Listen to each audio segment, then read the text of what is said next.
எனது தேவை என்னவென்று படைத்த உனக்கு தெரியும். என் அவசரத்தில் புலம்பி உந்தன் அருளில் என்ன குறையும். நாடியதை செய்து காட்டும் நாயகனே அருள்வாய்.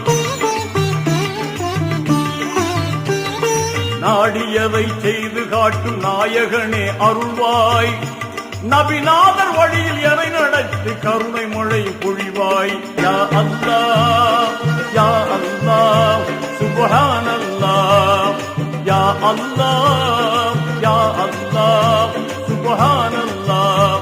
நீ கொடுத்ததற்கே நன்றி சொல்ல முடியவில்லை இன்னும். இதில் அடுத்தடுத்து கேட்பதற்கு அஞ்சுதே என் உள்ளம். யா அல்லாஹ் யா அல்லாஹ் சுப்ஹானல்லாஹ். யா அல்லாஹ்